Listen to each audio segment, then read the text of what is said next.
Hi, I'm Shamsi Supsupli and I'm the owner of Pedro & Koy.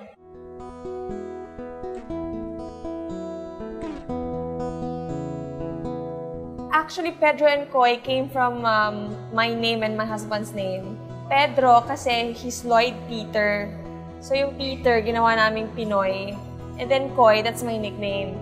So Pedro & Koy, parang it's Lloyd and Shamsi. We always wanted to have that parang Filipino feel na yung mga dating nauso na mga sitcoms, diba? And then laging merong parang Pepe and Pilar, Popoy and Basha, yung mga ganon. So sabi namin, bakit hindi na lang pangalan natin, parang love team natin, yung gawin nating name ng restaurant.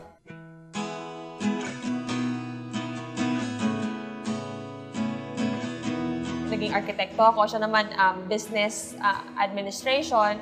And then, naisip namin na why not business? Why not put up our own business wherein dun kami mag-work everyday. So, kumbaga, magkasama kami everyday. Parang yun talaga yung pinaka-core. We wanted a job wherein we will always have time for each other and for our family in the future.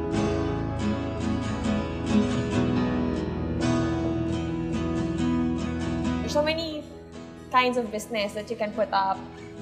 And ang unang talaga namin na-consider is into food because hindi lang alam ng karamihan, I don't know, but our friends or family, they know we both love to eat. Kami ni Lloyd, that's our passion.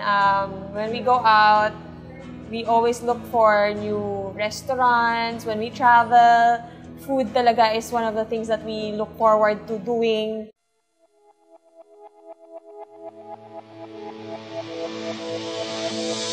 Most of the dishes that we offer in Pedro & Koy is yung mga trip namin kainin. For example, the kare-kare, Lloyd doesn't like the peanut sauce.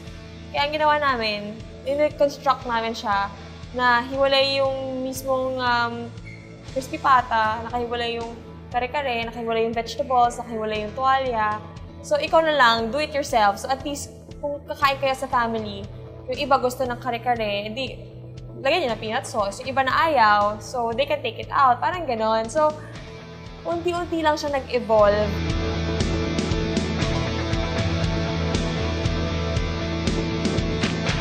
Yung culture natin, kung ano yung talagang sasabi mong tatak Pinoy, medyo nakakalimutan na rin. Dati talaga, naalala ko, naglalaro talaga ako ng mga tumbang preso, tagu-taguan, ano pa ba, yung mga Chinese garter, yung Jolens, yo-yo, trumpo, parang ganyan. So parang gusto namin gumawa ng isang lugar kung saan sineselebrate yung pagiging Pinoy.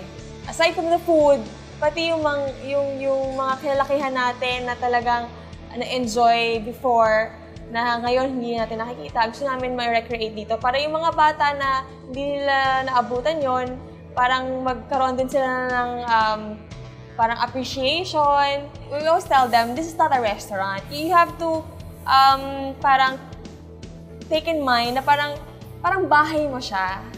And meron ka lang in-invite ng mga guests, ng mga kapamilya, mga kaibigan na iniimbitahan mo sa bahay mo. Parang gano'n. Gusto namin parating masaya, parating parang fiesta.